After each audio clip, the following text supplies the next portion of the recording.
This is the sound of Worlds Beyond Number.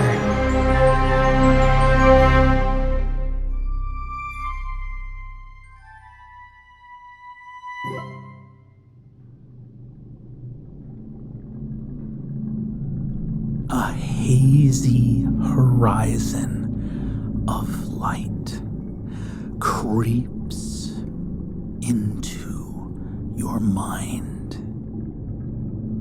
You are swimming up to the surface from a great depth.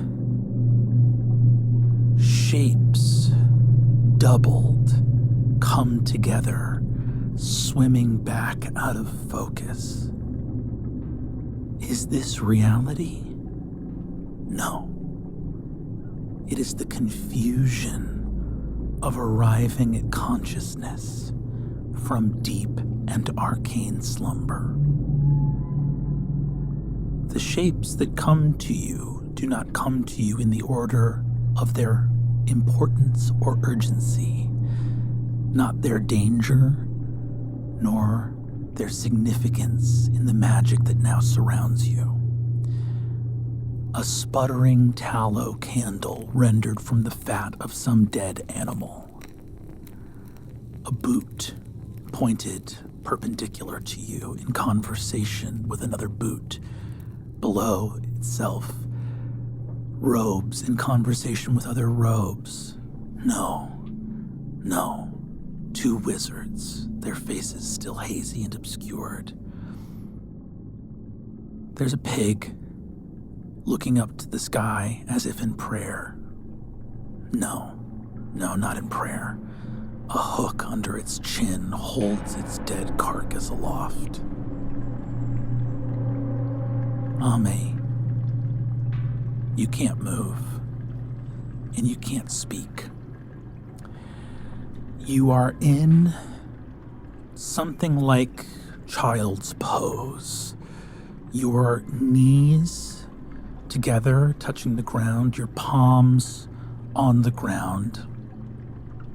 Your palms rest at the edge of a circle of salt that you realize has been drawn around you. You can't take your hands off the floor, and you can't move your knees. The ship will need to be back. Prince gave no orders concerning the witch and her spirit command. But we better find another. Ooh, looks like she's coming too.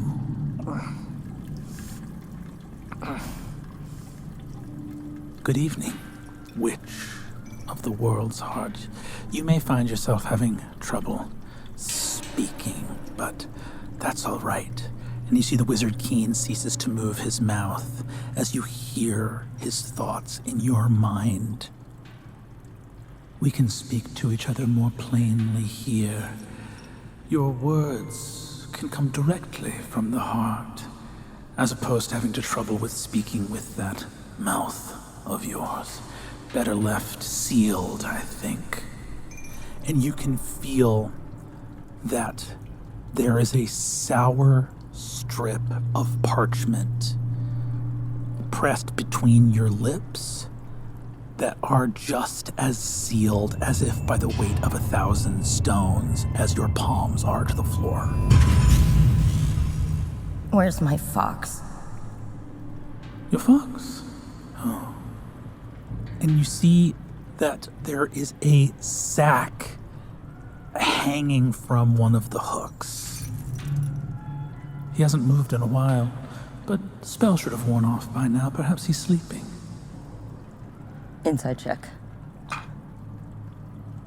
19 plus 7 for 26. He is lying to you. I'll ask you again. What is happening to my fox? He looks at you. If I'm able to, I physically meet his gaze. You are able to. You see that the magic circle that has been put around you, which you recognize, this is the thing they use to bind demons.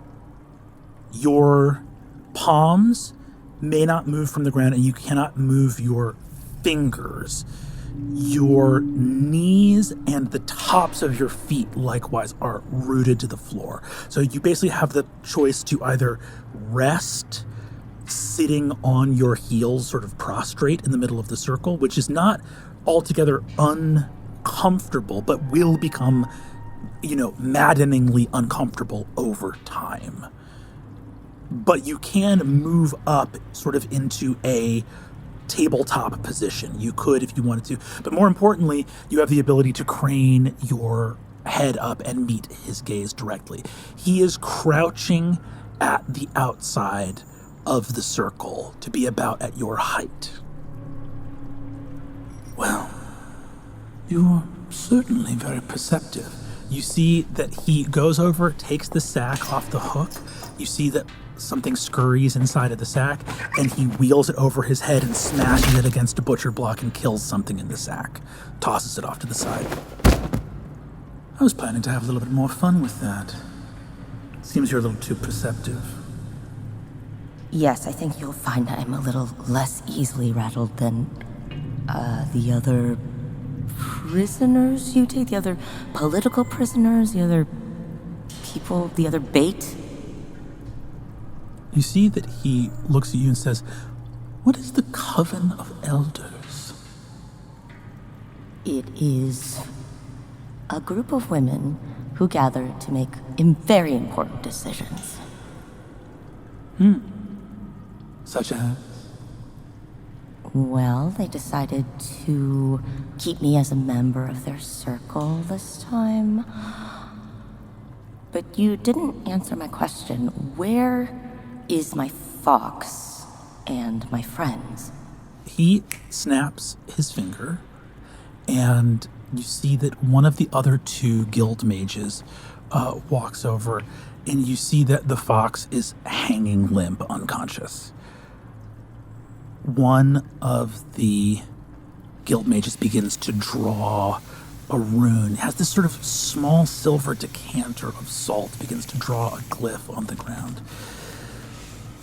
Keen looks at you and says, "Witchcraft has been an object not of serious study for me. I try to consider... It really should have been.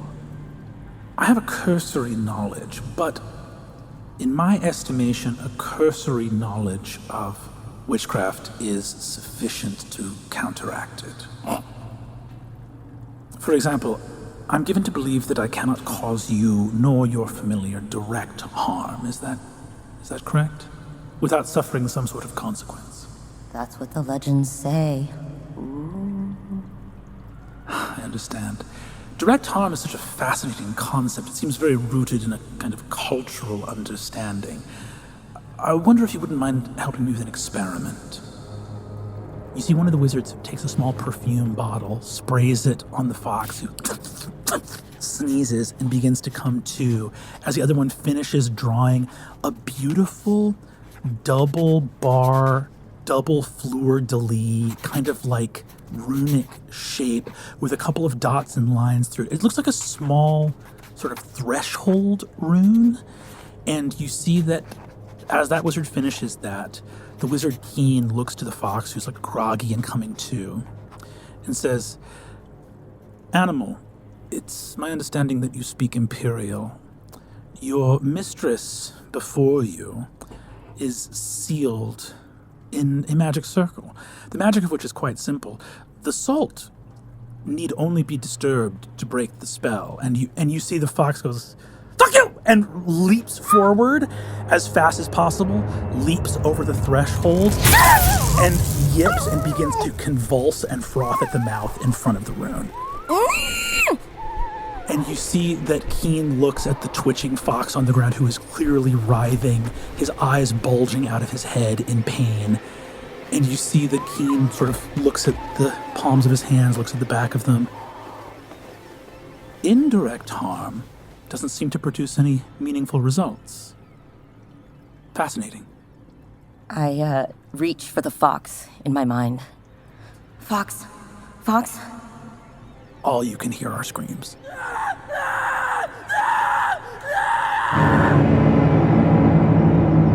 As you hear hear the fox's screams redoubling over and over and over again in your head. I'm going to need you to make a wisdom saving throw. Ah! That's a 2? Huh? Plus 6? For an 8? As you go to warg into the fox, or you go to connect with him and understand him, the pain that courses through your body is unlike anything you have ever felt, as the greatest gift you have, which is your empathy and compassion, the ability to open a door to feel what another is feeling, is taken ruthless advantage of by one of the most evil men you have ever seen, because that door opens to this spell. As you convulse with a pain that you know is, at any given second, a moment away from killing you, the wizard Keen smiles. You notice for the first time that his lips are barely a different shade than the rest of his skin. And he says, "That sort of vulnerability will no longer serve you now that you are mine."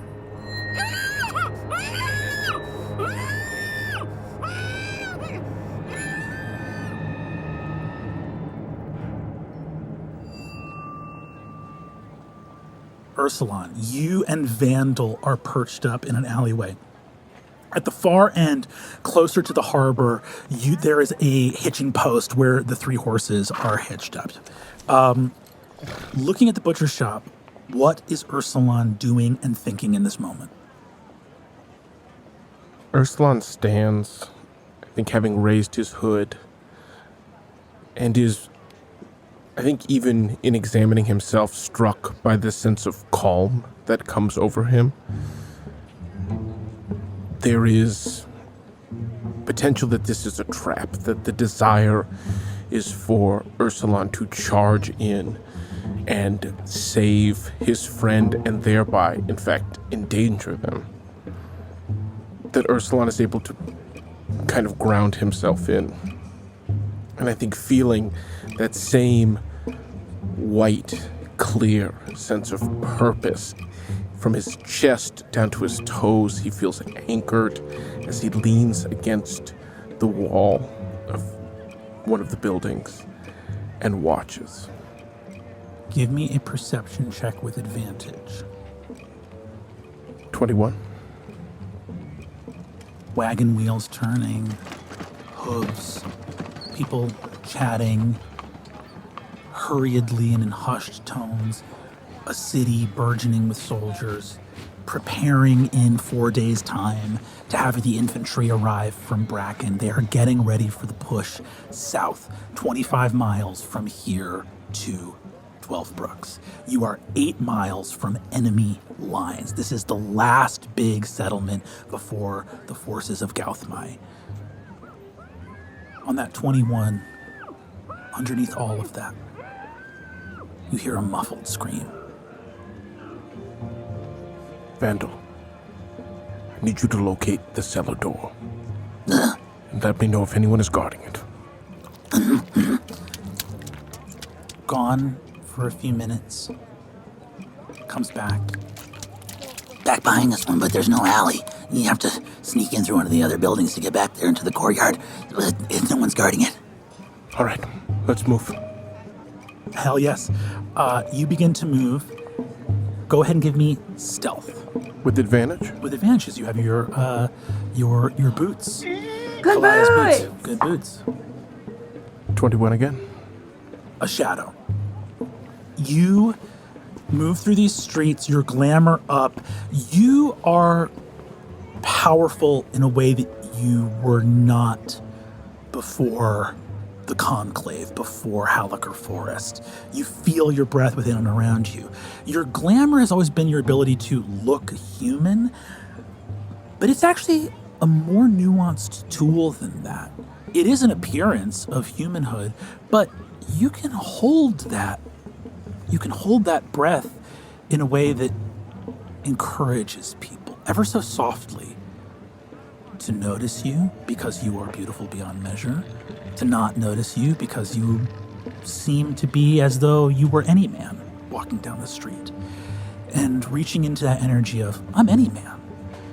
I am the man you would most expect to see here on the street corner.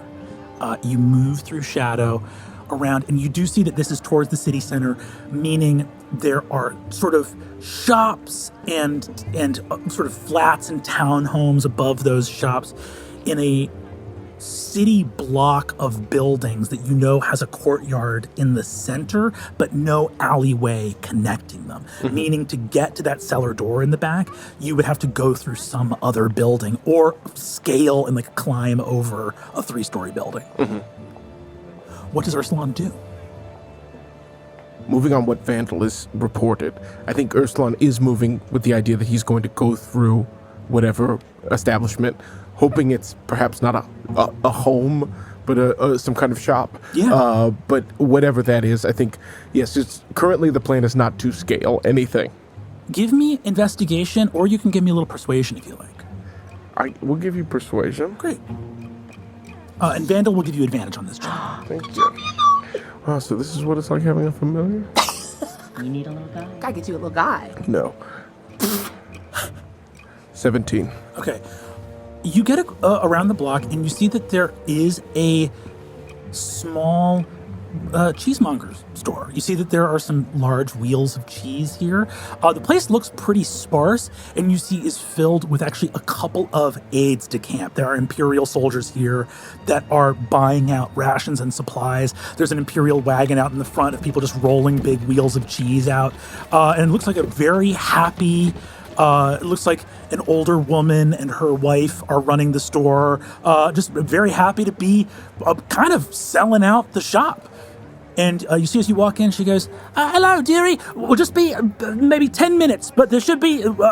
these gentlemen are only buying out the large wheels, so we should have plenty for you to choose from if you're buying for yourself. Oh, no. I'm actually here to offer aid. Is there any way I can help? I'm going around just trying to support the force. Oh! See a couple of the Imperial soldiers kind of turn to look. Is Ursulon wearing any Imperial garb or Imperial, Oh, that's interesting. I think I might be wearing the blue. I'm not sure it would be so officially Imperial, but the colors for sure. Totally. I think you see on that 17, they look at the colors and there's nothing out of the ordinary happening here, and you look like the guy who's supposed to be here. They sort of nod their heads, and she says, oh, that's very kind, dear. You see, she says, me and my wife have been sort of running around as much as we can. There are some larger wheels of the old smoked Edam out there. If you could wheel that back in here, that'd be wonderful. Thank you. Of course. And you help yourself to the back of the store where you see there is a small door out to a lovely little flowering courtyard with a couple vined tomato plants and some grapes.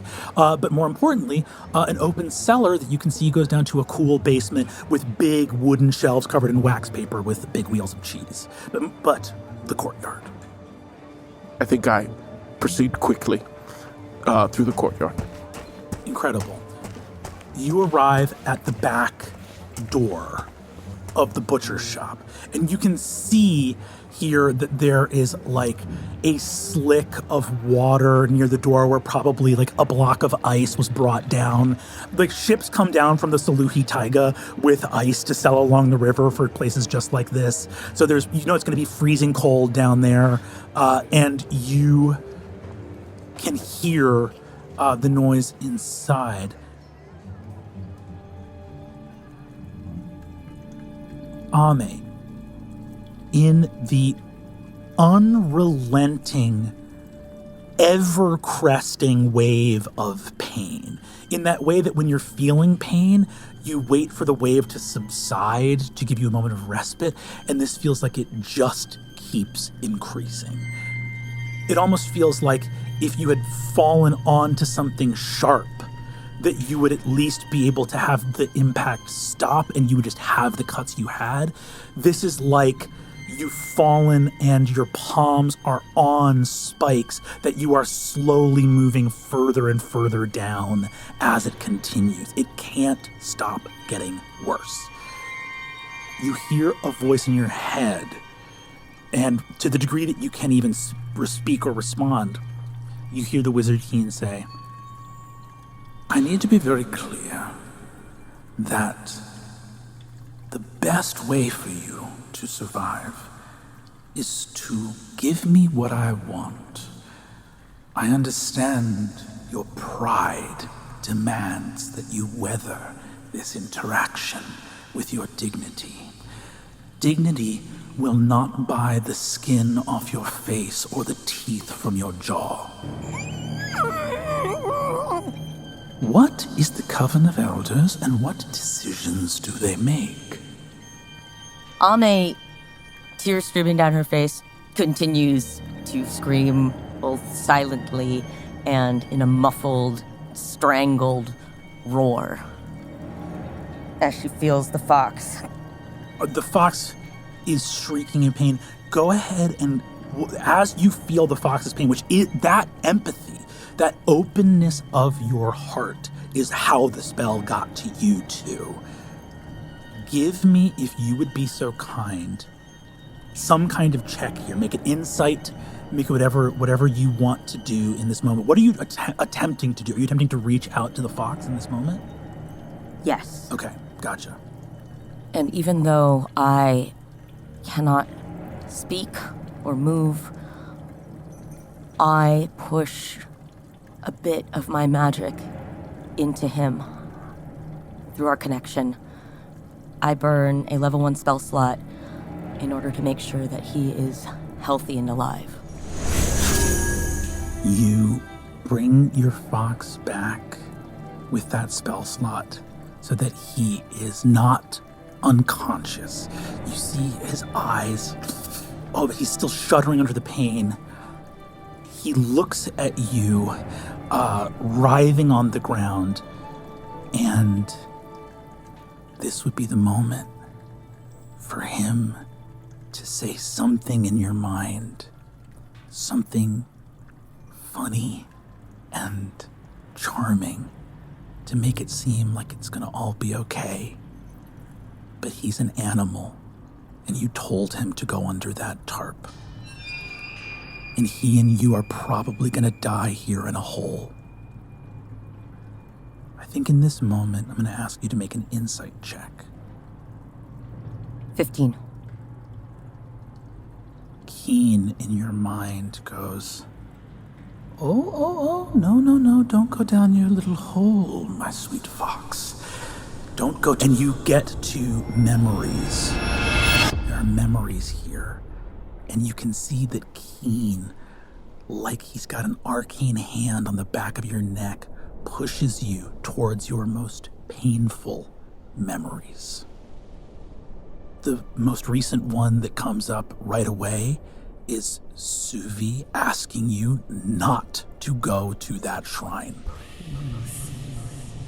Was it right for Ame to go to that shrine? Was doing that thing in the hopes of the best possible outcome right?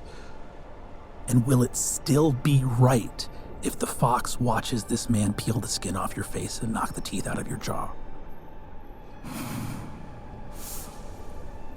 I'm sorry, Suvi. I'm sorry. I did what was right. I did what was kind. Be kind. The words "be kind" are being written on your bedroom wall by you. Be kind. You are little. You're back at the cottage. Why did you write "be kind" next to a hole on the wall? I wake up every day, and I'm not kind. Because that's how I was born when I was little. I'm kind because every day I choose not to be wicked. A mother and a father are speaking to Grandmother Wren in a room. We've been told that you can fix this. Fix our child. She is possessed of something. She is not proper. Your daughter's condition such as it is still a mystery to us. I will be happy to administer tests, and whatever is best for the child is, of course, the act we will pursue. You can hear the venom under Grandmother Wren's voice as she tries to say exactly what she needs to say to wrest you away from these people. These people. You have mentioned them so little in the long years since you escaped or perhaps were thrown away. These people. Do you go to see these people? Can you bear to? I have never been one to flinch from something just because it was difficult. There's torchlight outside your house. The town has come to drown you in the river. Your siblings gaze out from the nursery, a room in which you are no longer allowed.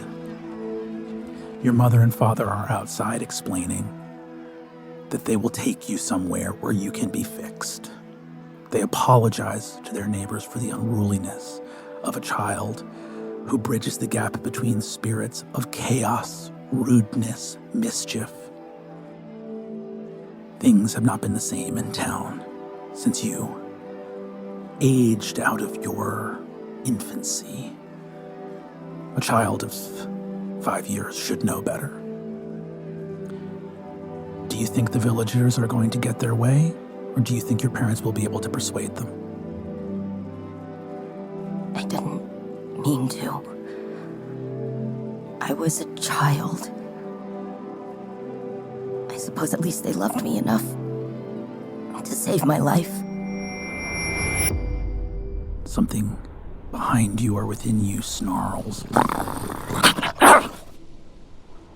There's a fox. They're cute, but they kill things and they eat them. There's something with sharp teeth. It's right behind you. Now it's closer. It's in your chest. It's in your heart. It's in your arm. It's in your fist. And you've just punched a hole in Grandmother Wren's wall. Why did you do that? I am meant to be a bridge between the spirits and the humans. I am meant to represent the realms of the human heart. But I'm not like them. I've never been part of them. I'm not a spirit either. I can't even be Grandmother Wren or what she raised me to be. I have to be me. I have to be my fox. And I have to be there for my true friends. I'm not the rolling pin. Nor my boots marching to war. I have to be something else. Surer and swifter and more cunning. The word cunning fills space around you. You're in Grandmother Wren. You're young. You're maybe 12 or 13 years old. See, Wren goes, "It's normal. Ame, it's normal for children to ask about parents. They weren't trying to provoke you. They don't know." Not normal. And I could make them think I'm normal. Ame.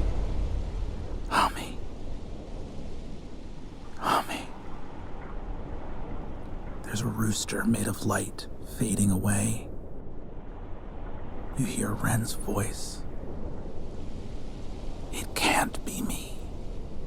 Not anymore. I'm sorry that I couldn't teach you every lesson. So let this be the last one. The greatest lessons are the ones you teach yourself." You see a fist drives into the wall. "Ame, go to your room!" Moments of reflection pass into an hour. The words "be kind," perhaps the greatest and most noble calling, and by a turning of the coin, a muzzle. Ame, there's a mirror in your room. you don't remember seeing there. I wipe my nose. I wipe my eyes.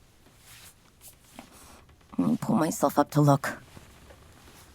You are no longer a child. You are the age you are now.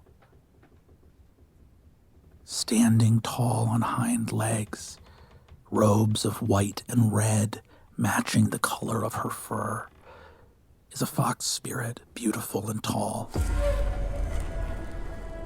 She holds a wide-brimmed hat under one arm and holds a broom, blood streaking from her mouth. She takes a beautiful paintbrush from her robe, slides it across her lips, filling the bristles with blood, hands it through the mirror to you, her reflection, and points to the wall opposite. Be kind. Is there anything you want to write there? I reach out, my hand trembling. I nod to her. I pluck the brush from her hand. I can feel it at my fingertips. I can smell the coppery tang of the blood on it. I look over to the wall. I paint in sure, broad strokes. Do right. You paint "do right" on the wall. As you look at the words, do right can mean anything. It is a directive that puts the weight of the world and the weight of Ren's legacy on your shoulders. How on earth can you be expected to do right? What must you know to do right? And how can you do it if you will never be what Grandmother Wren was, the perfect witch, by your own description? The spirit smiles at you. You hear a word that you have already spoken, echoing in the mirror. You look at the wall. The words "do right" have vanished. Across from the wall that says "be kind" are the words "be cunning."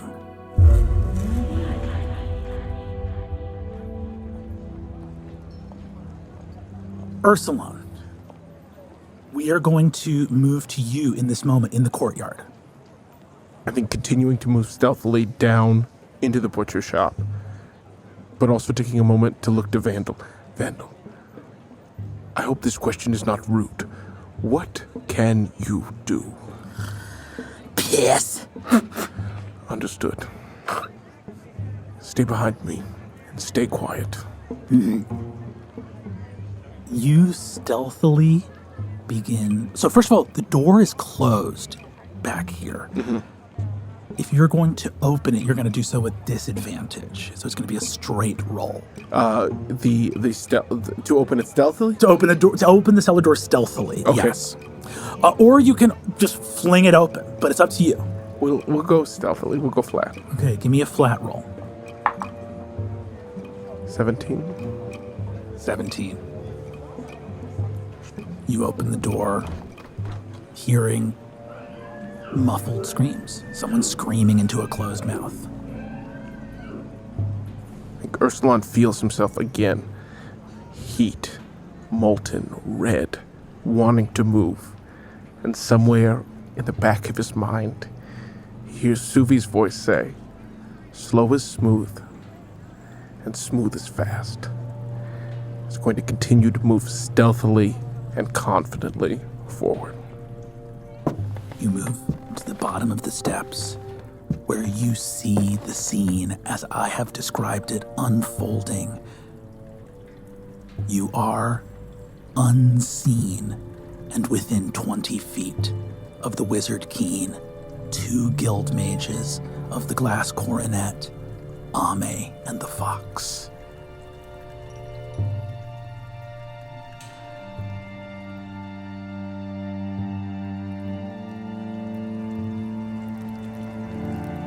In a cave whose entrance is subaquatic, under the hillock of the riverbank, a group of shape-changers, partially clothed, still wet with river water, look with wide-eyed astonishment at the wizard Sky, who has just announced that she is on her way to rescue the captured children of the Greenough. You have just looked at Urson, friend of soft stone, steel, and wren. He who you, from the very first moments of this story, regarded with fear and apprehension, has just looked to you, and when given your mission, has said, "You want some help?" Yes. All right. The children of the Greenough have been a priority for us. The Greenough have been a tremendous help navigating the Shroud Mountains unseen. Their children have been their children with a gift. The gift of the great bullfrog have been taken by the Empire. Do you have any idea why? Yeah. And at this point, I think Suvi's fighting the urge to... Look, she thought she was dead.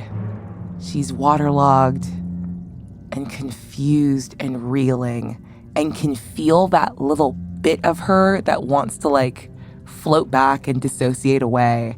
And she feels herself, pulling herself back. This is real. You have a way forward. Stay here and stay present. So it just takes her a little bit as the truth of being alive and everything that she's heard in the last couple minutes and learned in the last day just kind of keeps hitting her. Yes. The great bullfrog, there's a spirit. Sorry, I don't want to explain to you. There's a great bullfrog spirit that's connected to the children, and the Citadel gathered the children together to lure the great bullfrog. And the wizard's silence. And she feels herself step over the honorific in the title for him. And it's intentional. Silence, when the bullfrog arrived, used some great working of magic to shrink down, make small, and capture or kill, I am unsure, a great spirit. What do you know of what silence did to the great bullfrog? Secondhand, it was explained as the great bullfrog attempted to make a loud sound and do some fucking spirit magic. Hey! Sorry. You're not in your tower, kid. I won't hear it. Apologies. Truly. I do not know the nature of the magic the great bullfrog attempted, but it issued out of his mouth, and silence, true to his name, took the sound of it and the power of it, and he screamed himself smaller and smaller. That's impossible.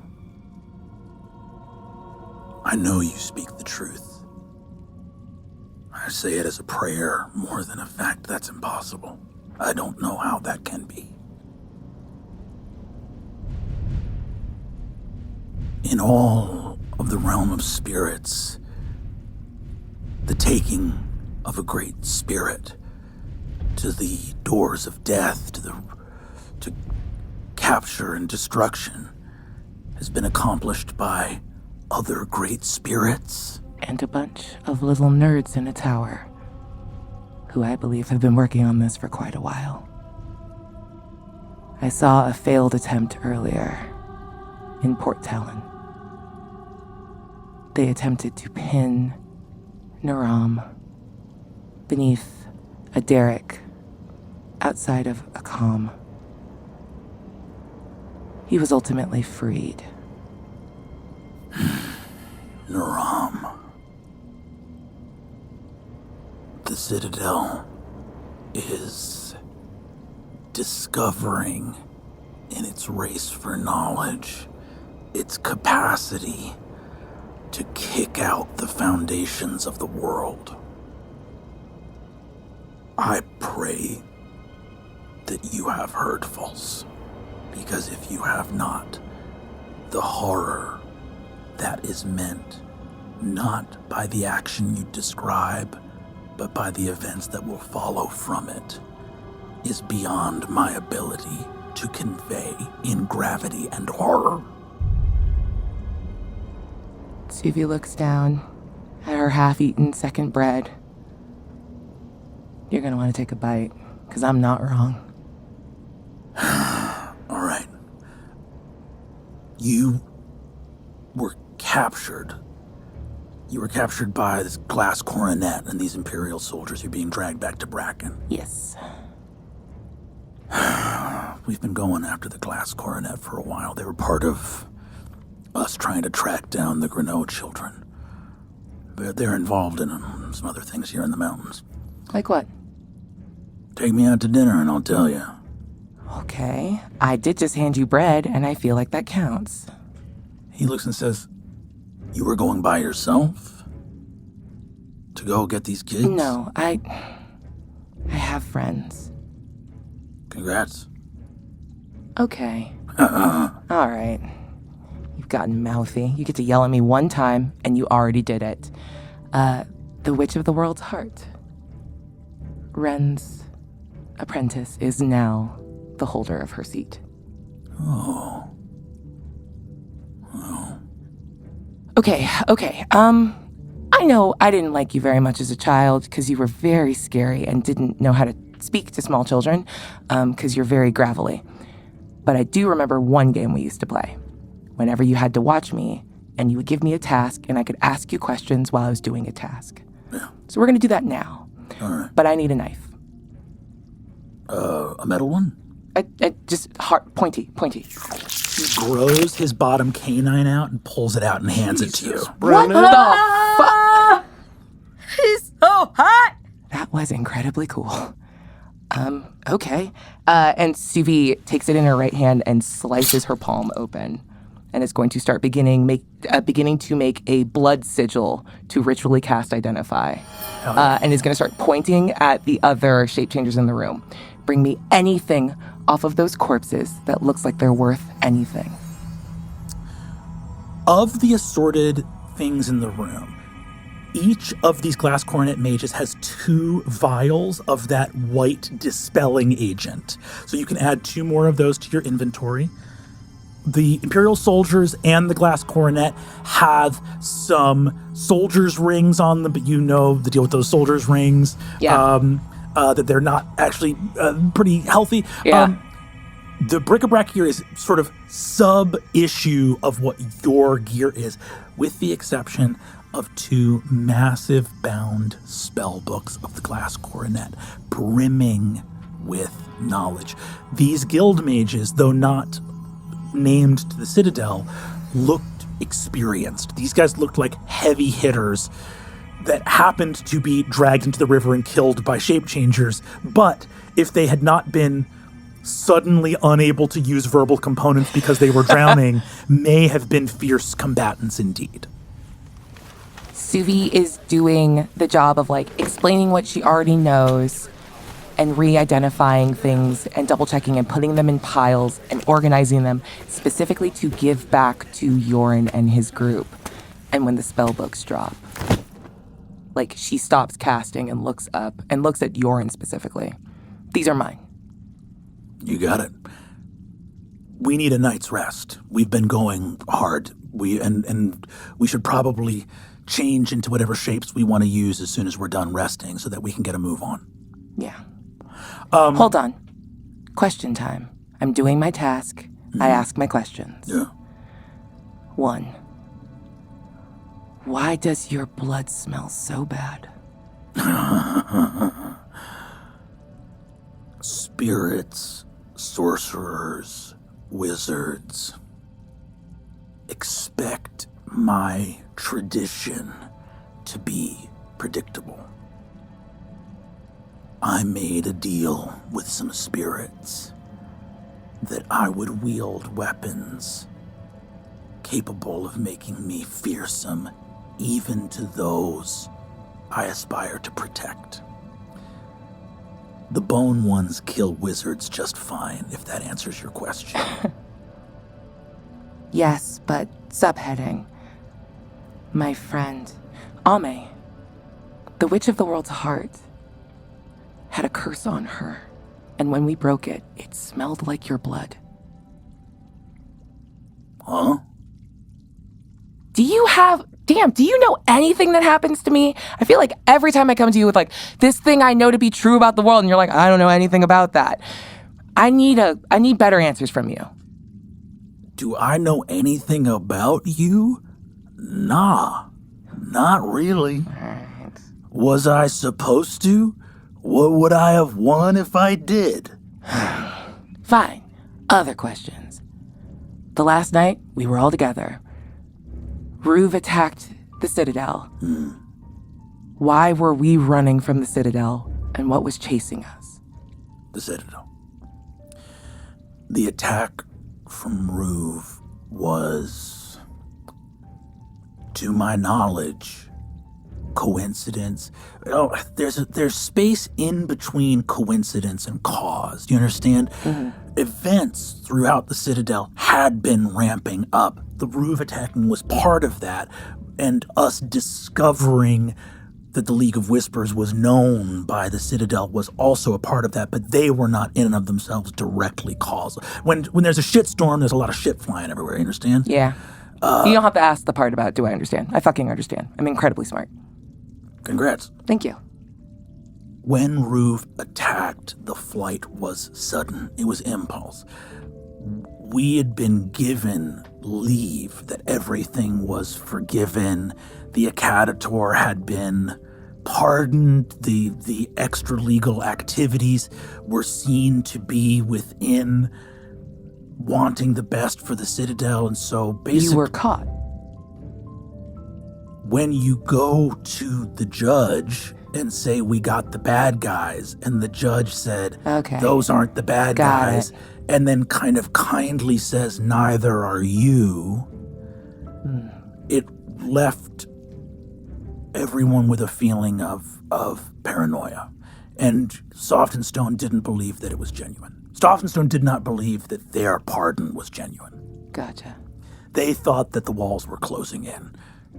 Steel was destroyed. I don't think she ever showed you because you were a kid, but she had spent the better part of her life thinking, or the better part of that few years, thinking that she was saving the Citadel, only to find out that the Citadel didn't need or require saving. And so she and Soft and Stone were, I think, not of a like mind on the level of threat. Steel didn't think we needed to flee the Citadel. But she went along with the plan because, we'd been sleeping in caves and fighting on airships for the better part of a couple years, and, She had a family there. Huh. Okay. Do you have any idea why she wants so badly to find you? Huh?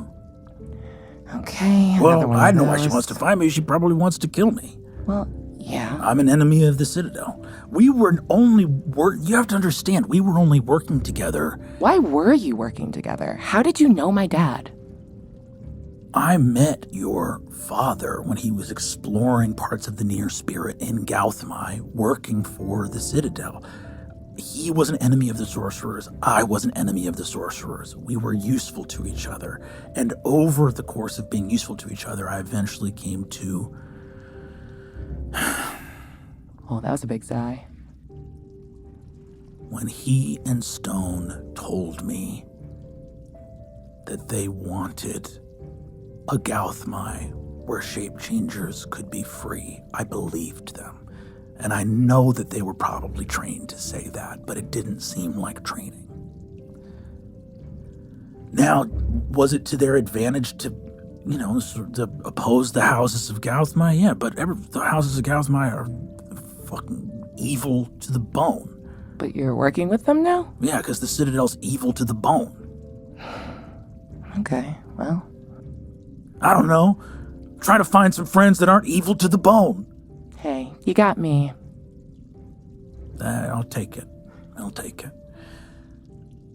Do you know about... First of all, you see, as he gets the spell books handed over to you, you pass out the gear to the other shape changers. He looks out and calls and says, where are your friends that you're going with? Oh, God. They're in Reedport. Okay, that's not far. You see, he looks out and says, we can get there by waterway. The rivers are lessening, but there should be enough water to get there in time. Everyone, take your rest in a river shape, and we'll. And are you gonna sleep in the river? No. You said in a river shape. What does that mean?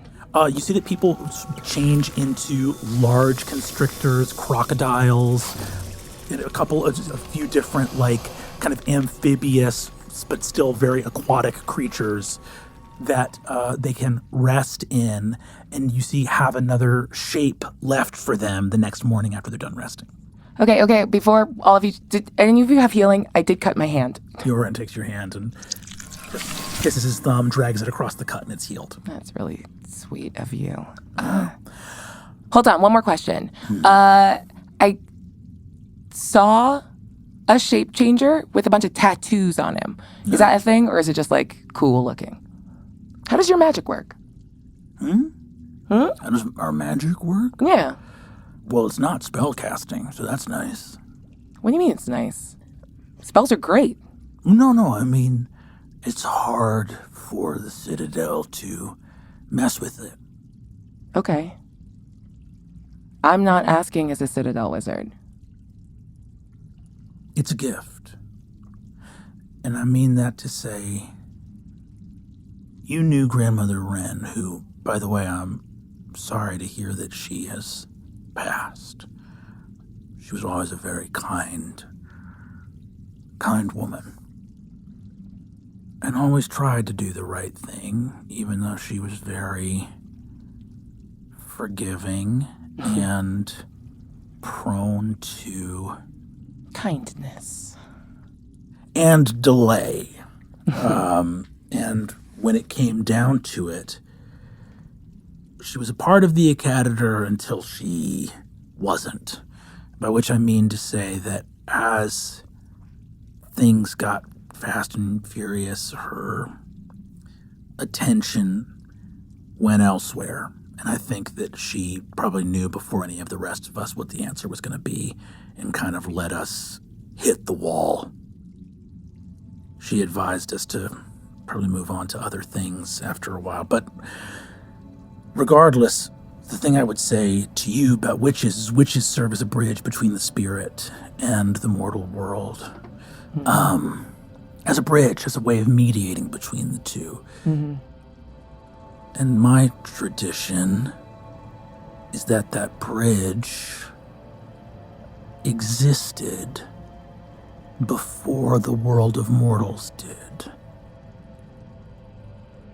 This world is the dream. And the things that are real are dreams of the things that are not.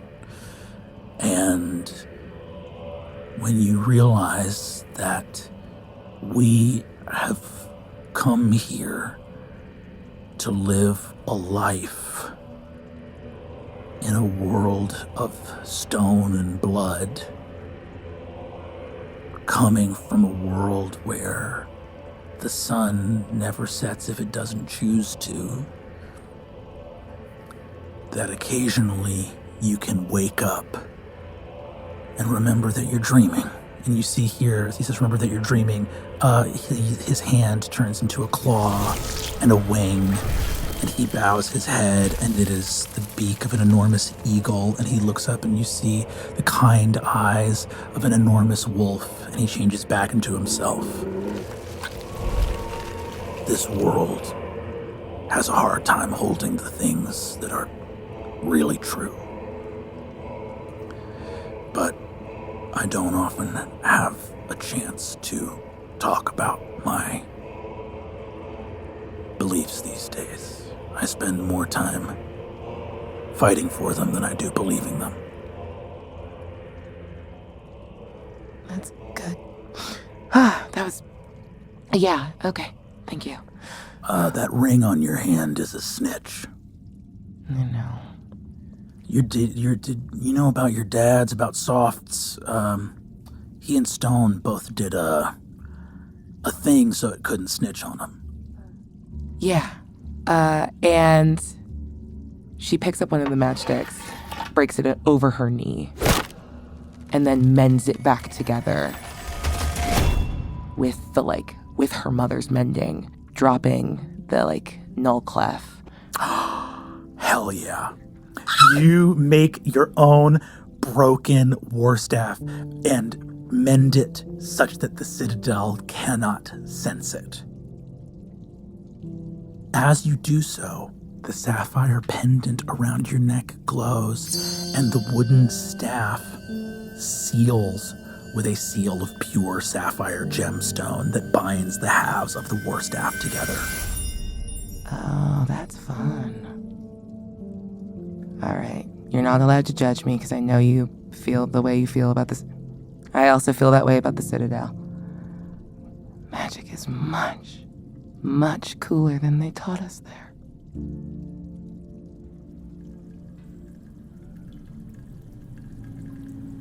Ursulon, you are at the bottom of the staircase, unseen in this moment. You see 3 guild mages here. And what does Ursulon do in this moment? I'll begin with a perception check. Natural 1. Can I have help from Vandal? Yes, you can. Thank God. 9. The way the room is laid out, there's a spiral staircase leading up to the storefront. That's what Keen is facing. Ame is right in front of him. He's about 5 feet away from Ame, and the fox is on the ground right in front of him. Ame's in a magic circle. You can give me an Arcana check for the magic circle if you'd like. 9 again. She's in some kind of wizard shit. Mm-hmm. You see that Keen is crouched down, but you can tell that it's him. About 10 feet behind him, side by side, are the other guild mages. There's 2 of them. And then about 15 feet back from them is you in the staircase. There is one sputtering there's one sputtering tallow candle that is the only source of light in the room, creating dim light. All right. If I open my senses and use my innate detect magic, can I get a sense of where Wavebreaker can cut the magic holding Ame and the fox? Ame has a curse of silence on a piece of paper in her mouth. So that is a separate magical effect that Remove Curse could take. There is also a magic circle on the ground in front of her that could potentially be physically disrupted. The fox is there as well. There is so magic circle's not a curse, but it is a spell that is affecting Ame and giving her the restrained condition. She's got the silence curse on her mouth, and there is a spell of pain that you believe is being concentrated on by Keen. Keen is concentrating on a spell that is hurting them. The other 2 guild mages are there. One of them might be concentrating on a spell, or the other, hard to say at this moment. You don't see any active spell. The only active spells you can see are mage armor on the mages, and those 3 spell effects: pain, silence, magic circle. Okay. Those are the ones you see. Great. Am I able to communicate with Vandal without alerting anyone? Or if I were to speak, is it on? I would just ask for a stealth check. Okay. 21. Whee! Let's go. Stealthy spirit. Okay, what do you whisper to Vandal? Vandal, when I disappear, I need you to piss in that wizard's eye. I'd love to. Ursulon's going to take a deep breath. Cast Hidden Step. Move to extinguish the candle. And then I think use his turn to break the curse on the silence and interrupt the circle while remaining hidden. Okay. What we actually have to do now is roll initiative with everybody. Because, surprise, it will really impact what is going on if people are surprised or not. 21. Incredible. That is one of the more important high rolls that this campaign has had. I will let you know that right now. Okay. Okay. Go ahead and roll for Vandal Aabria if you'd be so kind. I'm sorry, 7 for Vandal. Okay. Ame. Pulling an Aabria for a 2. What the fuck? On your own podcast, no less. I go here. That's 3 for 5. 5 for Ame and the Fox. Ursulon. Invisible, you move towards the candle. As you do so, Ame, the pain suddenly stops in your body as Keen right in front of you goes right on time and whips around as his eyes gleam with the See Invisibility spell.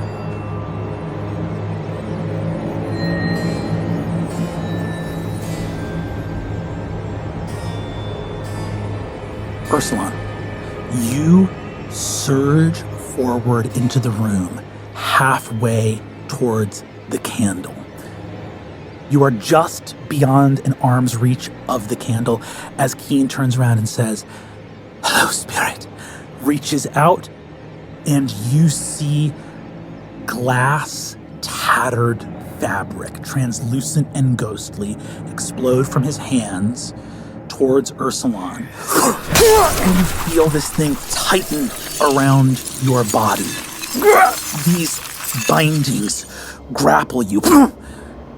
That peddler with the card, those paintings in the Kasov collection, and now the wizard Keen.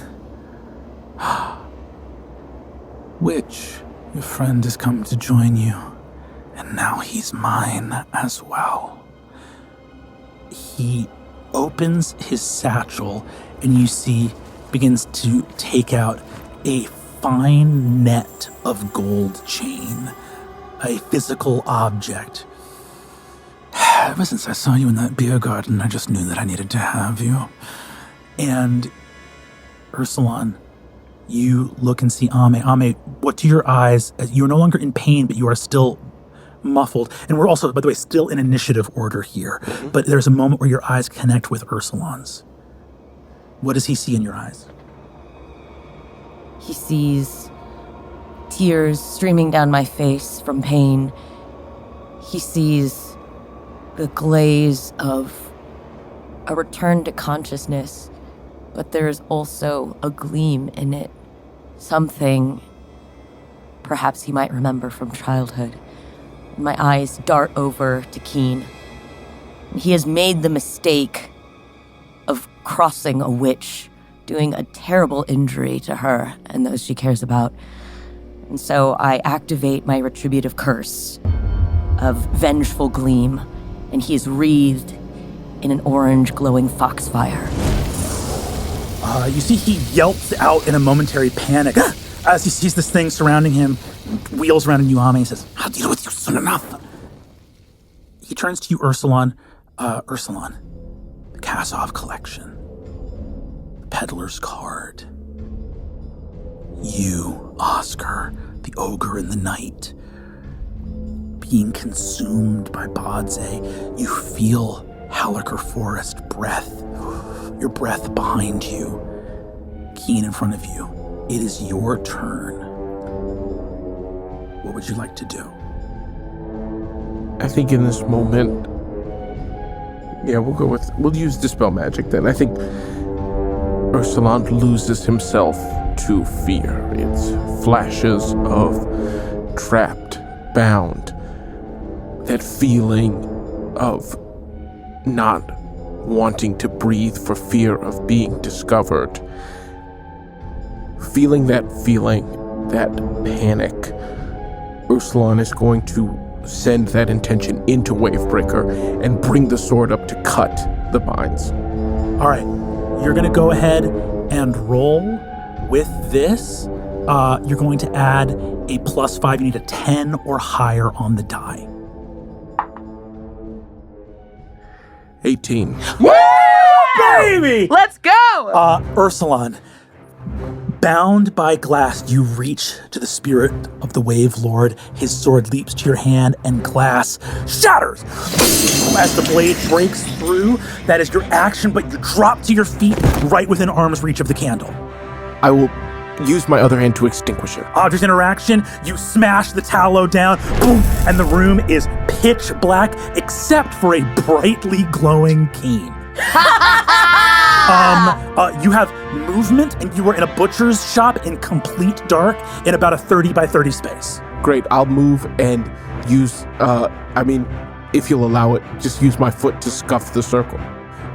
Okay. What I'm going to ask for here is first of all, let me be clear. I don't care what furbolgs have. You have dark vision. Hey! Great. So in this moment, you don't have to worry. You are like vaulting through like pigs hung up and over furniture effortlessly in the dark to get to the magic circle. You've used an object interaction. So to get this last scuff, I'm just going to need a DC 10 acrobatics or athletics to get there fast enough. Got it. Cool. Okay. 21. Woo, baby! Yes! That's the number. Ursulon, you slice through the magic, boom, hit the deck, bam, the candle is gone. Smell of smoke and a little bit of your burning fur. By the way, your glamour is fucking gone. It's gone. Boom, you leap through, get to the other side. Keen is looking around, who you see his own glow rather than illuminating the space around him is blinding him. Yes. He can't see shit. And you come through, kick the salt, and Ame, as the pain subsides, you and the fox, but the fox also, his pain has subsided, and you've already brought him back up to full health. So you see that suddenly your palms and feet are healing. You still have the silence spell in your mouth. We are going to move forward in initiative, and one of these guild mages fires a scorching ray. I'm going to roll a d8 to literally see if he can just get the right direction at random. That's a 4. He does not get the right direction at random. The other one, more thoughtfully, moves to the side and is going to cast Dancing Lights. The space fills with light again, but the magic circle is already scuffed. That is the guild mage's turn. One of them fires an attack spell in the total wrong direction. Another one brings lights up to illuminate the space. Eyes turn to behold you, now fully in your Wild One form. Vandal is next to act. He was instructed to piss in one of the guild mage's eyes. Go ahead and make a grapple check for Vandal for me. He is trying to beat a 7. Okay. Does meets it beats it, yeah? Meets it beats it. Because that's a 11 minus 4 for a 7. Incredible. Vandal charges forward to the mage that has just cast Dancing Lights, sinks his claws into the temples of that guild mage, wraps his legs around the nostrils and earlobes, and just pisses out of a genitalia-free crotch directly into his eyes, clamped to his head, screaming expletives at the top of his lungs. The guild mage, seeing this ink demon fly towards him, grapple the front of his face with the crotch sort of on the bridge of his nose. His mouth is totally free to go, "No, please, no! No! No!" Oh my god.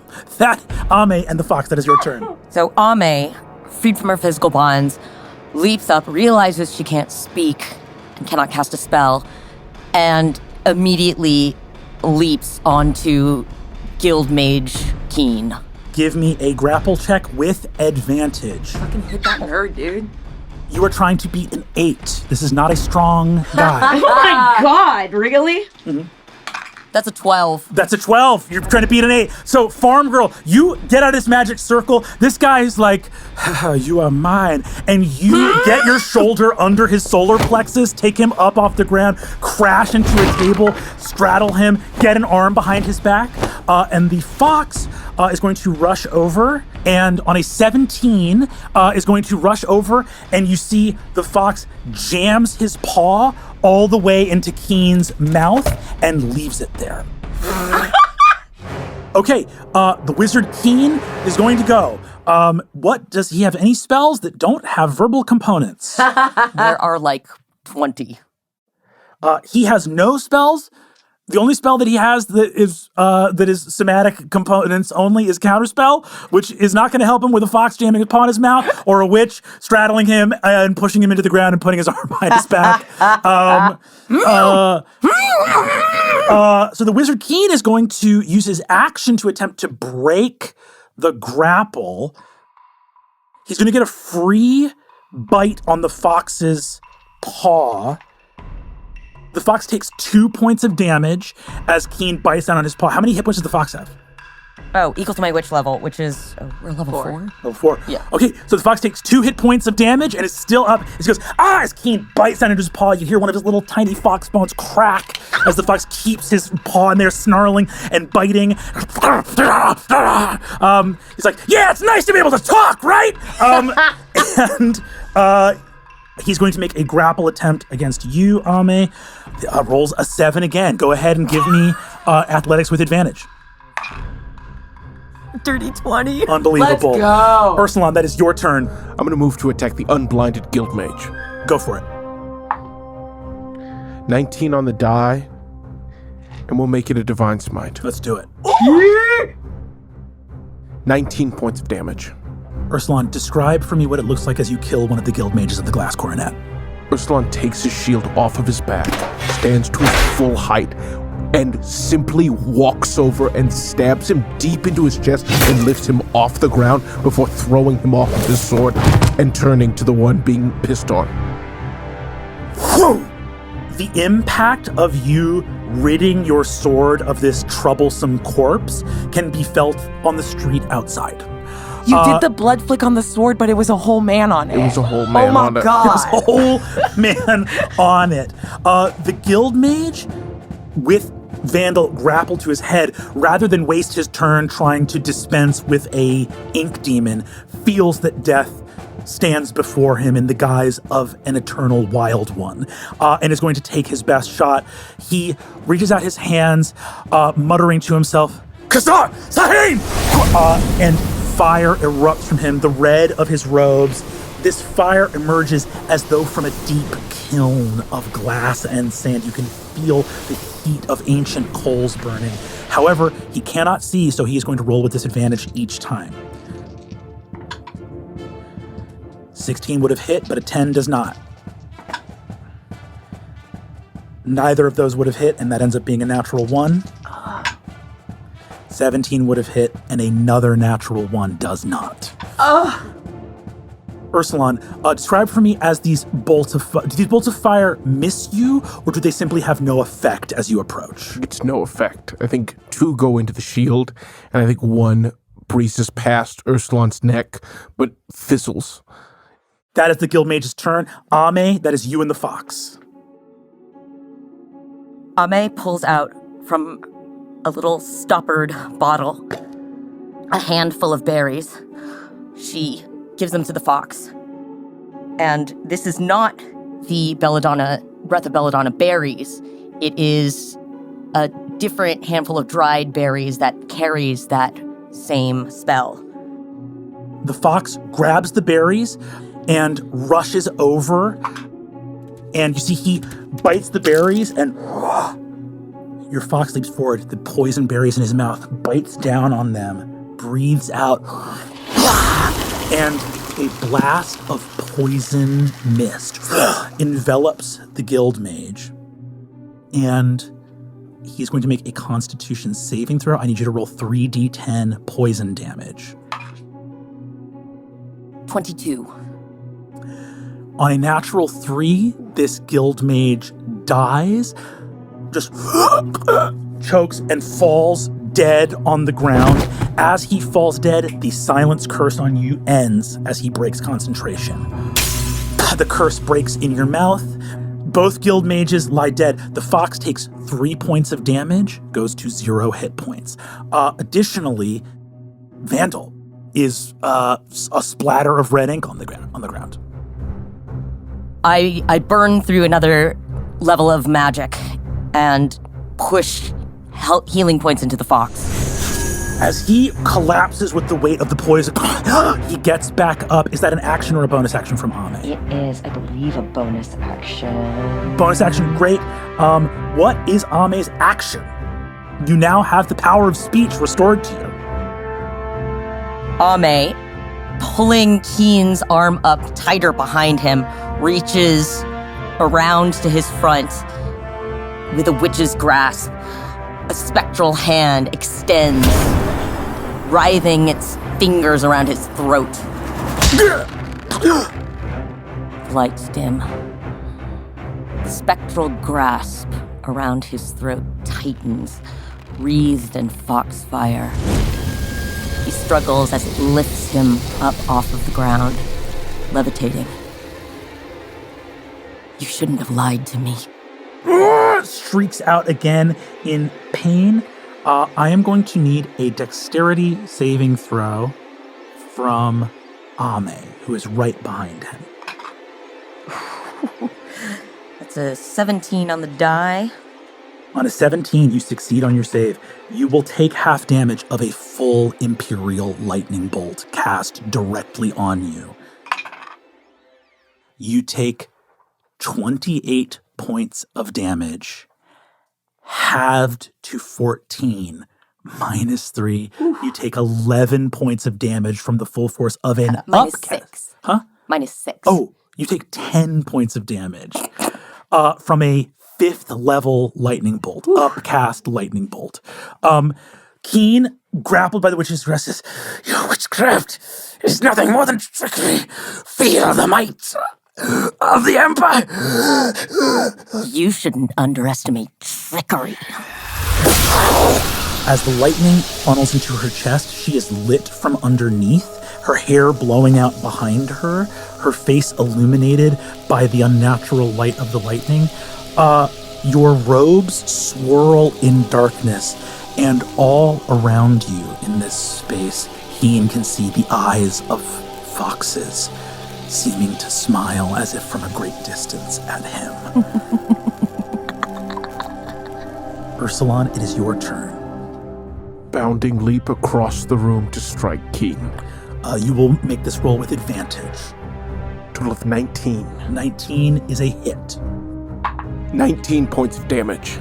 Ursulon, as you leap across the room, describe for me the final moments of the Wizard Keen. Ursulon pounces from the ground using his shield hand and his mighty legs. Raises his sword aloft, brings it down right at Keen's waist, and cuts him in half. There, among the slaughtered pigs and cows, the Wizard Keen understands at last the definition of his name cloak. Severed in twain by the smiting of a spirit and the magic of a witch that he hath wronged. You are free here in the dark amongst the blood. Your destiny is yours, though as you have just done, you will continue to fight for it.